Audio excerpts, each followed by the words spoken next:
Pixel Politics, the podcast that educates us about politics and history for video games.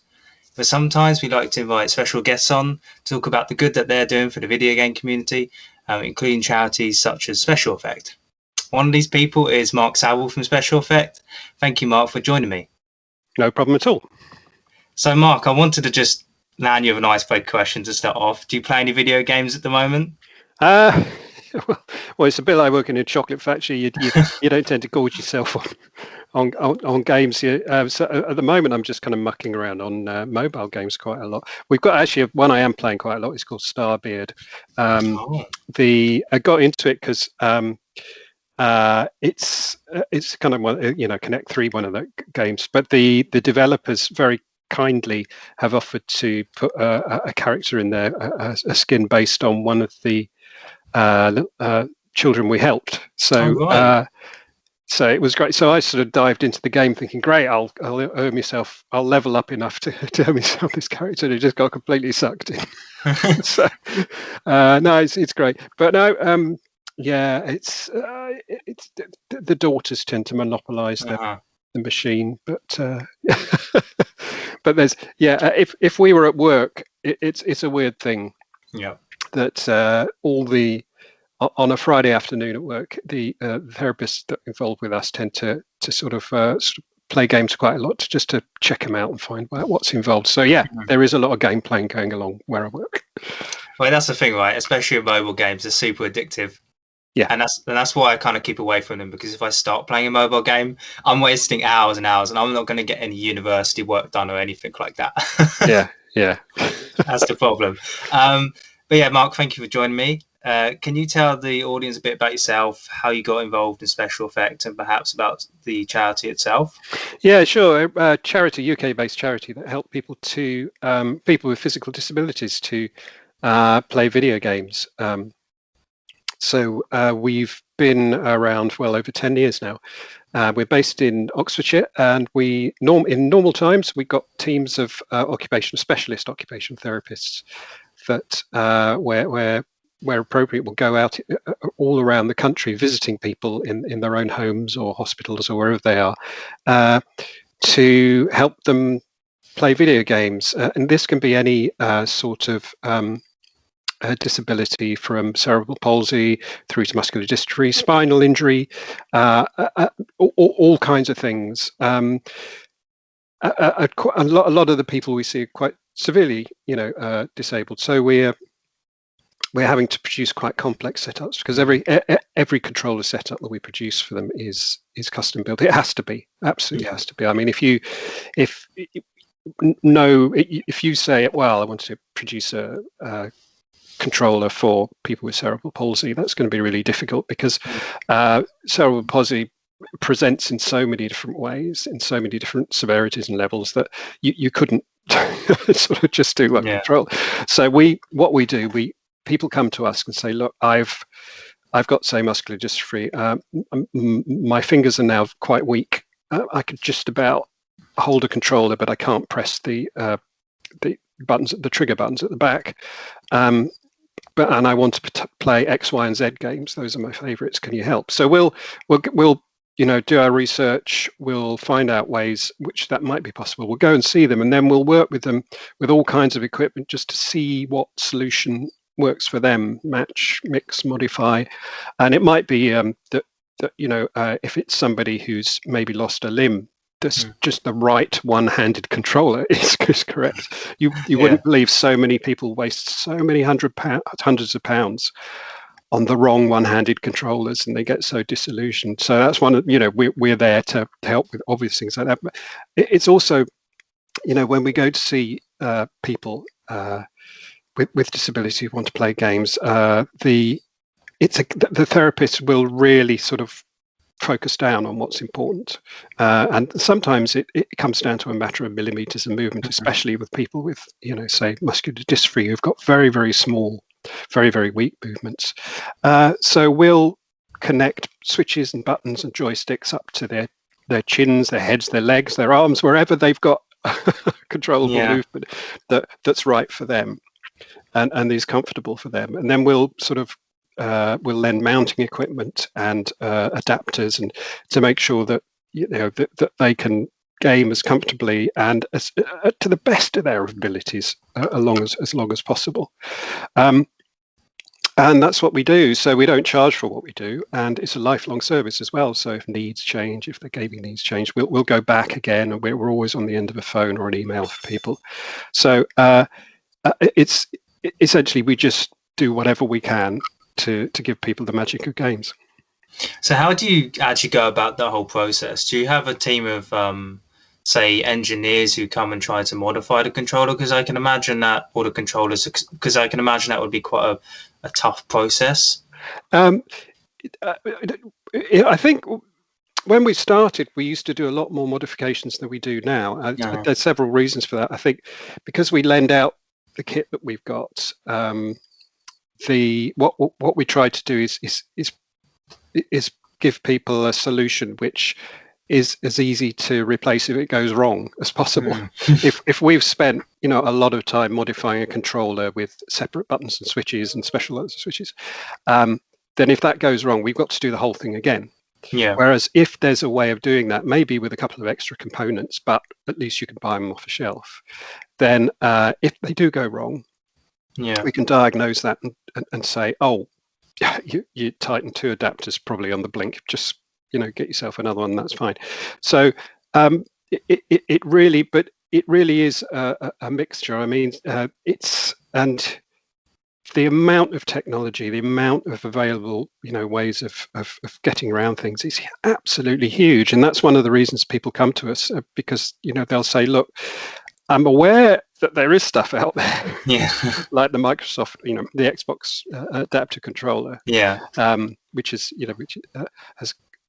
which is sort of big these days, but I'm not quite sure how to use it with this particular thing, and I can't quite seem to do it, and could I be doing anything better? So that's the kind of thing we're doing. So I was going to ask you about the Xbox adaptive controller, because we had Ian Hamilton on a few weeks ago, thanks to your request. He was great, and he was talking about the adaptive controller, but he was saying that the controllers themselves have to become more standardized across the board, in terms of, like, say for example, like having a port that can fit into each specific controller, so that a certain range of gamers who have disabilities can use them.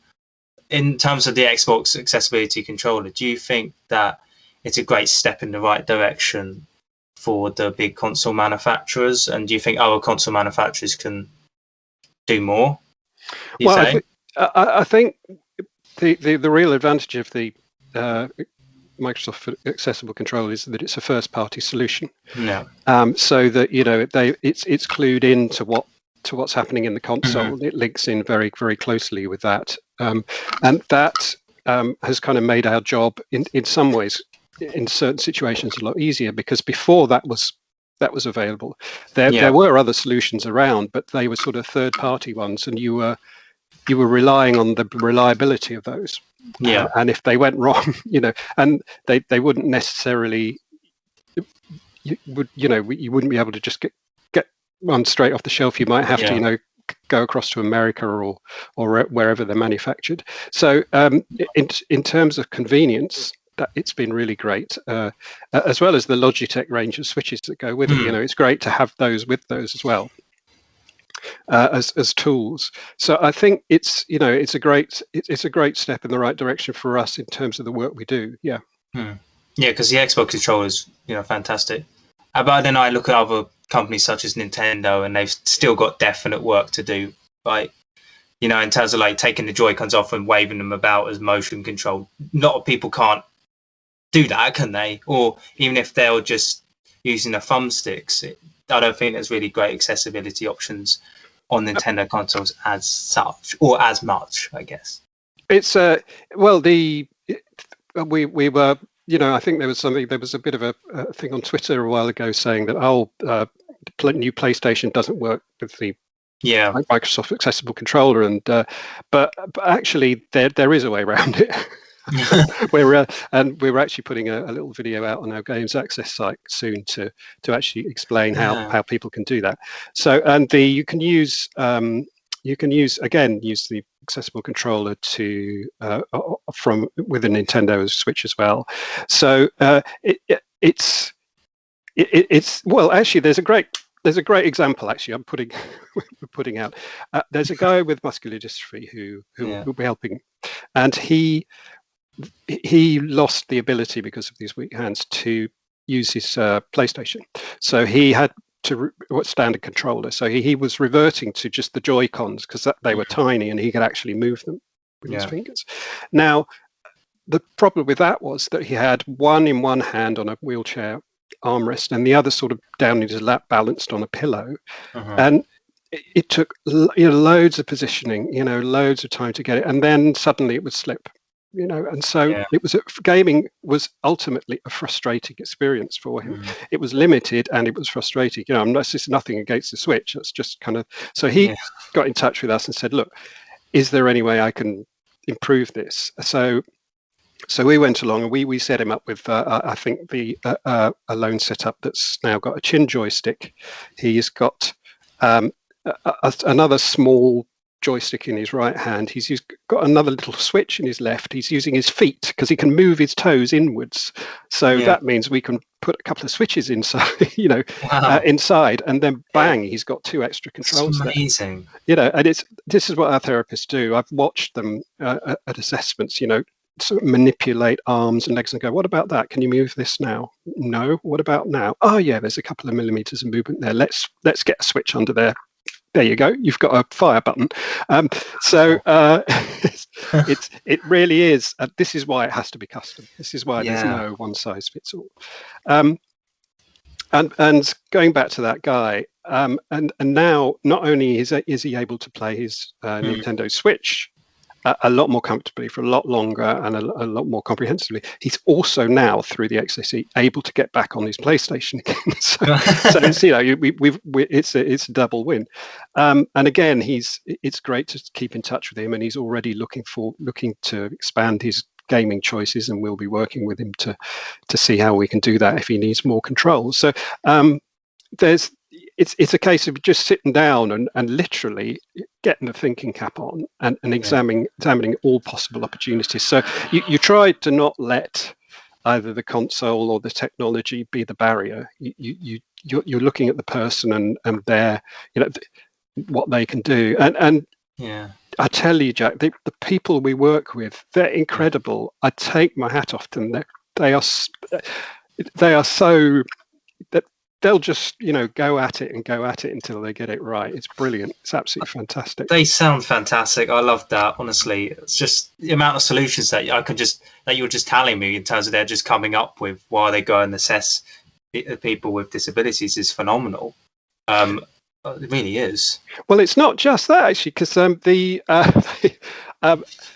watched them when they go into a house. It's a privilege to be able to accompany them sometimes, and they'll go into, say, a house with somebody who's maybe quite severely disabled, sitting there in a wheelchair, and looking at playing games, and they'll say to him, "Oh, great, good to see you again. Oh, is that a new pair of glasses you're wearing? And oh, I see you're. Is this the same carer you had last time? Oh, you moved house as well. I see the windows in a different position. These are really, really important factors, these environmental factors. Can the person see properly? Do they need a new pair of glasses? Does the carer know how to, or the parent, or know how to set up the equipment so it's just right if it's a complex setup? Are they changing schools? What's happening in their lives? We've been in they go to some houses with really challenging situations, which you've got to work with. There's, years ago, there was one guy who we set up with 3 Shin joysticks to play World of Warcraft. He was absolutely brilliant. But then the family bought a dog. Oh, he had voice controls as well. Yeah. And then the family bought a dog, and he had got back in touch and said, "Look, I'm sorry, I'm going to have another joystick because the dog keeps barking." So you can't write a textbook for this. So it's But and along with that, you do get, you know, people who contact us and say, look, I've you know, I injured my thumb in an accident, and just for the next 6 months, I'd really like to keep playing games. Can you recommend any way you can help me, because I want to play? And we'll go, yeah, you might want to try this product or that kind of stuff. So but the amount of disabilities, the range of disabilities we're helping is amazing. We've got people with fingers who dislocate very easily, so that they can't hold a controller or press the buttons, you know, for any length of time. So you're looking for other ways just to replace the controller with all kinds of stuff here. And of course, physical disabilities a lot of the time go hand in hand with other types of disabilities as well. So you've got to factor those in as well. So it's quite a complex, shifting situation, especially over time. But to be able to get somebody gaming again is just fantastic. Yeah. There was a beautiful video that Forza did for us recently of John, a guy who's got quite advanced muscular dystrophy. Yeah. And he plays with very small movements and a number of ways that he plays, and he's back online playing sports, and he's winning. That's super. And he was just, you know, his voice is very quiet. Yeah. And he just says, you know, there was one guy yesterday, I could hear him throwing his controller against the wall. And I'm thinking, yes, that is just what we want. Success, exactly. Because it's not just about playing, is it really? It's about actually leveling the playing field, getting people competing, you know, because the people we help know how good they are. Yeah.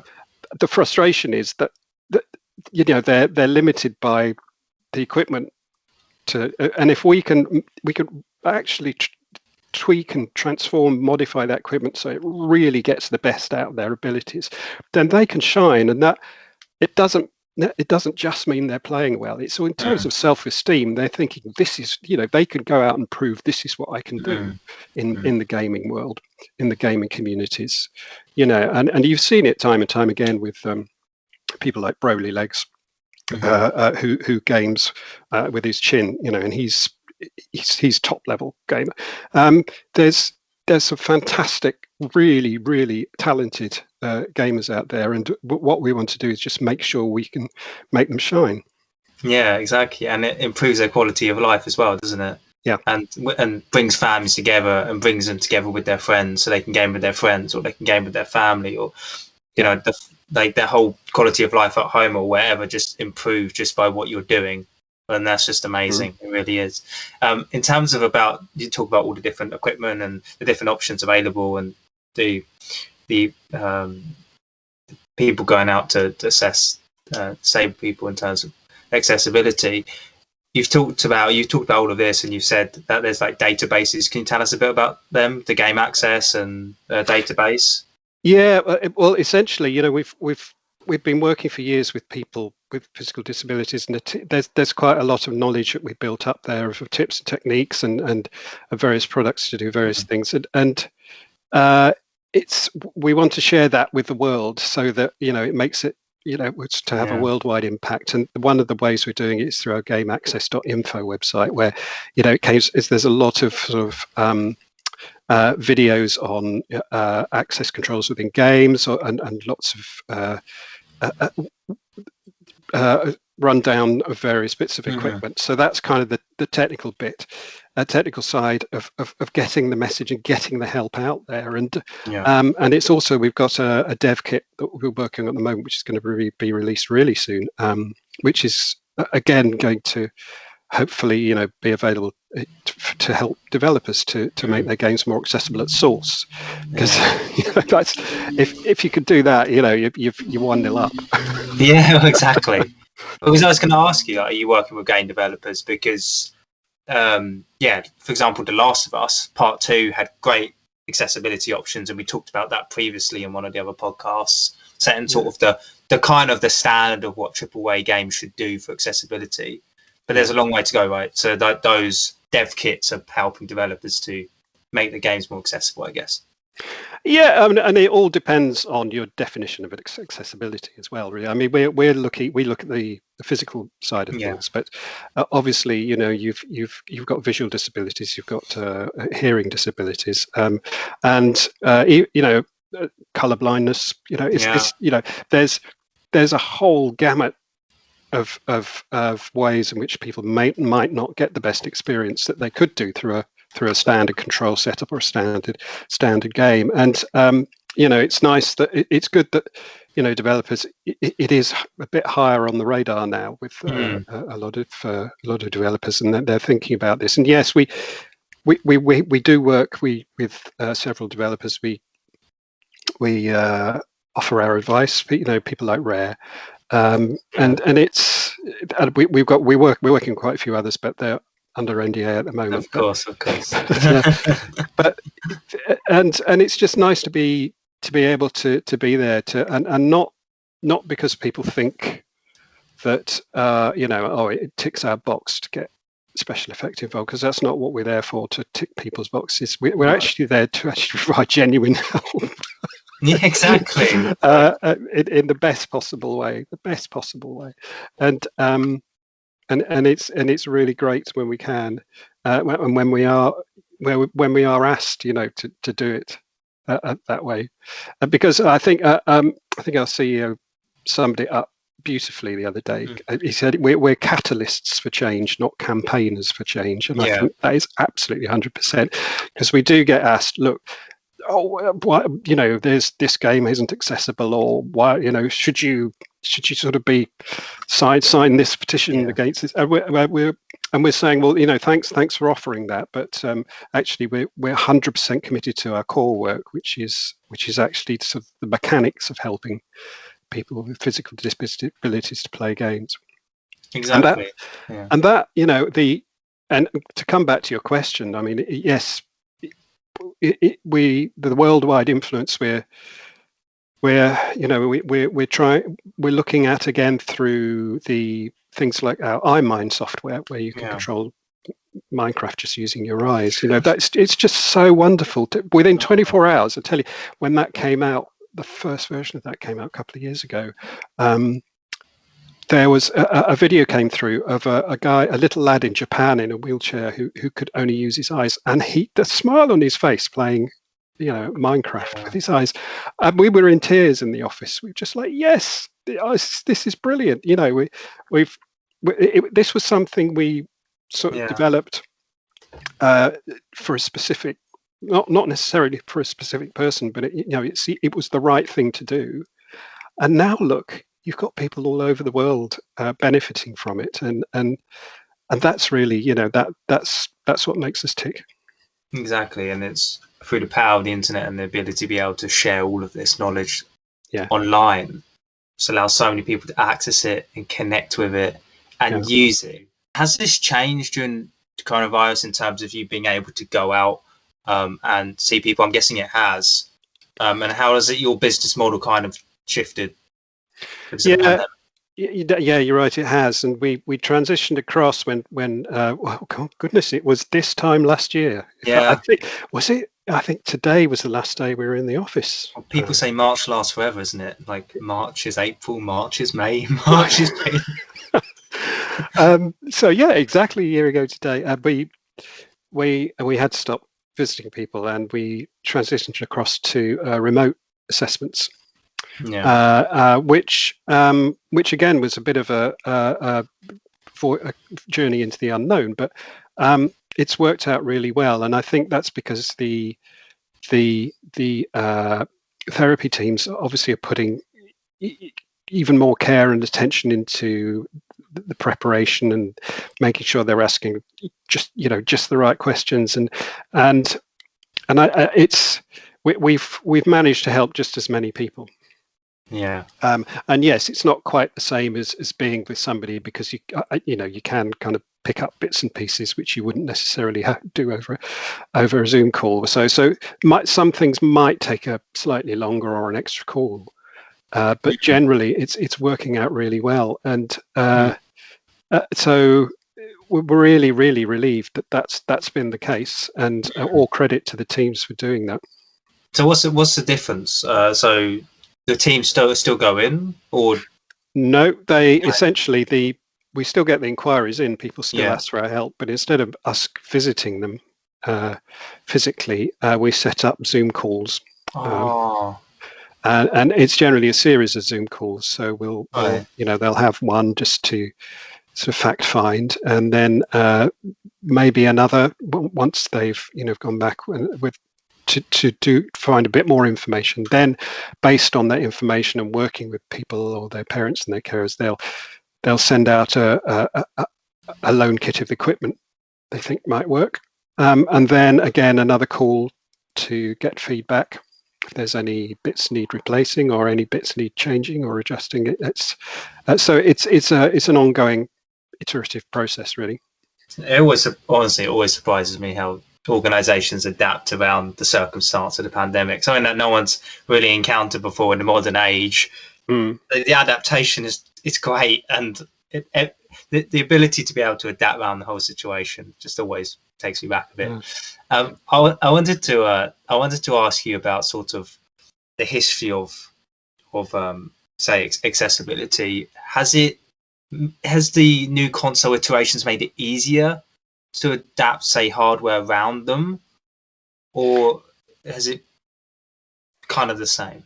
Well, I think gaming has to evolve, doesn't it? Really, and it evolves to be more challenging because that's the way.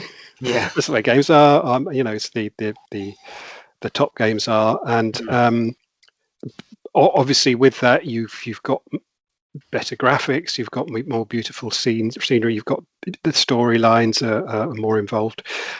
So if you look at the history of gaming, and I was around when you had Space Invaders in chip shops. That was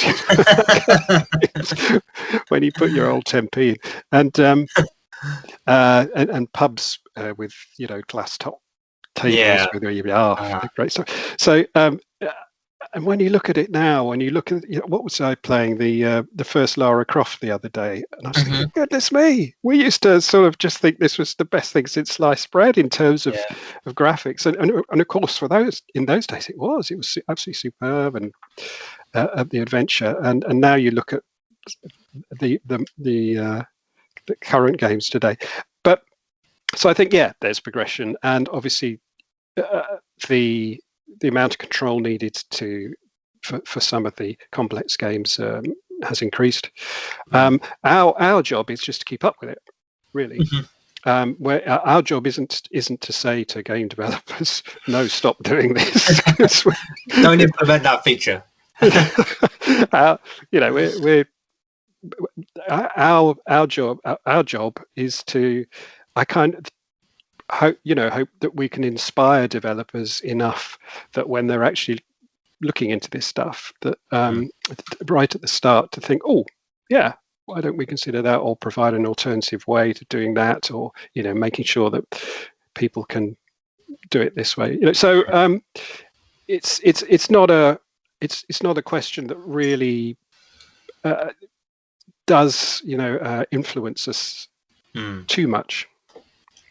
Okay, and actually going off a bit off of the topic, I played Tomb Raider not too long ago, the first one, on PlayStation 1, because my father has his PlayStation 1 and it was one of his first games. And I kind of like going into it, I was like, this is going to be a bit old school. It's not going to be for me. The graphics going to be outdated. It's going to be a bit washed up. The gunplay is going to be weird, but I loved it. Like, especially when the T-Rex comes around that corner in the jungle scene. Like, I was like, let's go. It still drags you in, doesn't it? It still sucks you in. The whole story, the premise of it. Yeah, it's great. It's great. And there's so many games like that. I remember playing Journey when it came out. Oh my goodness, I was in tears at the end. It was it's such a beautiful, beautiful game, and even it goes right through to mobile games as well. there's some great stuff out there. What am I playing? The House of Da Vinci at the moment. I'm catching up on things like that, the Right. and it's just wonderful that when the iPhones first came out, you had Super Monkey Ball, or what was it? I can't remember what it was now, but these Temple Run, Super Monkey Ball, all of that classic games, and they were great to play. And now you look at what's available, it's great. The variety is fantastic, especially on Xbox at the moment. And talking about Xbox, one of your vice presidents is Peter Moore, who was the ex-Xbox chief, EA CEO previously, and also the chairman of Liverpool Football Club. I was Liverpool supporter through and through. What kind of influence do the vice presidents have in the organisation? Do they come by and They're really important to us, actually, because in terms of having them on, on board and appreciating what we do, it's quite difficult to put into words what they actually mean to us. To have sort of big names like that saying, we get what you're trying to do, how can we help, is massive. It really is massive, and we never ever take it for granted either, because as soon as you start taking stuff like and people like that for granted, then it's a downward slope, and that extends right the way down through to the individual gamers who help us out. We had our Game Blast weekend a couple of weekends ago. For me, that personally, that's one of my favorite events of the year, because I was very privileged. I'm very privileged each year to well, not this year, to be able to jump in the van and then just to go around visiting gamers and organizations who are actually doing Game Blast for us. And you can drop into big gaming shops with huge a huge amount of gamers packed into rooms doing LANs. You can go through to disability centres. It just blows my mind. And then you go up to an upstairs flat where there's just 2 or 3 gamers just playing away, and they've raised £20, and that is just as important, because it's to us, it's all about family. Yeah, exactly. Can you tell us a bit about the Game Blast event? What does it involve? Well, it's every February. We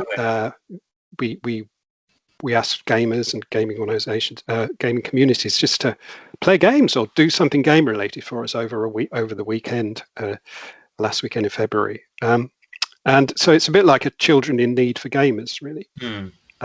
And we've run it. I think it's about our 8th year now. We run it, and this year was just bonkers because with everything sort of up in the air, we tentatively put 100 grand as the target and thought, there's no way we're going to get that. You doubled it, right? Yeah, it's like. And you know what? I put the announcement out. We put the announcement out yesterday that it was the final total was 228. Wow! And then about an hour later, one of the team got through to me and said, "Mark, it's just gone over 230." And I was like, "Oh, okay, right." Well, so it's wonderful. It really is, and to me that really gets me there, because it's people doing what they love to help people to also do what they love, and it's that there's no pretense, that there's no kind of it really is just a huge great community, a huge great family, just helping each other out, and all we're doing is just being part of just enabling that, really. Yeah, and you've got the events, and you've got you guys, and also I suppose during COVID the volunteers, you probably had to stop the volunteer process, but I'm guessing you still have volunteers who work with your organisation as well. Absolutely. I mean, they were invaluable for when we were sort of on Game Blast, when we were streaming. They helped us out on the streams, and it's just wonderful to have them, and of course at events they're brilliant as well. And we look forward to meeting them all up again. I'm thinking, there's these names keep popping up on streams and chat and Discord, and I'm thinking, I remember you. So looking forward to that.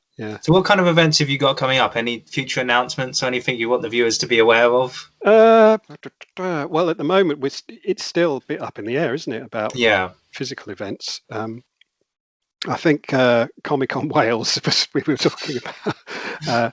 There's going to be some people there. I'm not sure we're going to be there physically, but the next, we have 2 flagship events, I think. And the next one is October the 1st, which is one special day, which is, again, the day where we say to the games industry, would you mind, for example, giving us 1 day of sales revenue from one of your games or more? And we started this a few years ago, and the response was just great because, again, it's gamers going, yeah, okay. Yeah, exactly. And it works for them in terms of PR, and but that, we're not in it for that. We're not doing it for that. No. It's so wonderful, and we are so grateful, and I can't say that enough to not only the industry, but just the whole community of gamers for supporting us, because we don't charge for what we do. Because if we started charging, if we said yes, we can come to your house and we'll do your solution, but can you do a down payment of 250 quid? Bang, barriers go up. So we do it for nothing, and because it's the only way to do it effectively. And so we're absolutely reliant on help from the gaming industry and beyond. We've got some great local support around where we are in Oxfordshire as well.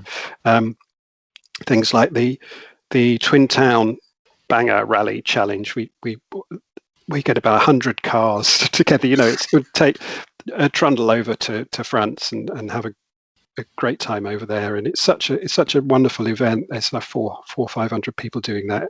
That's going ahead again next May, I think. Not this May, next May. So all sorts of stuff. Amazing. So what can the viewers do to support Special Effect further? Can they raise their own donations? I guess they can. They can put forward their own events. Yeah, you can stream for us. There's a page on our site.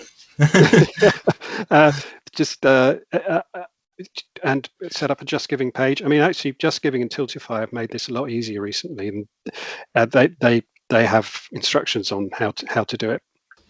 So that's handy. But that's one way. Just donating, just letting people know we're around, because the more people that know about us, the more people we can help, which is really important. And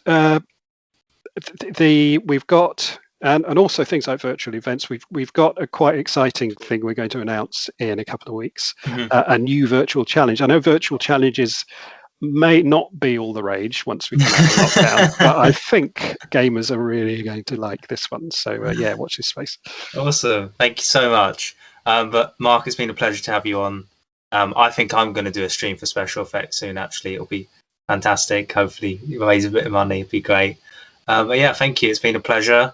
Thank you. Where can people catch you? Any social media or anything? Or me, I generally do it through the Special Effects social media. So just search for us on Special Effects. We're across most of the social media channels, and we put out stories about the people we help quite regularly because it inspires, it excites, and it also gives us a chance to show people what's possible, and that which also leads to more things happening. Thank you. Well, support Special Effect, everyone. Thank you for listening to the podcast, and of course, like, share, subscribe. We need more subscribers. Thank you.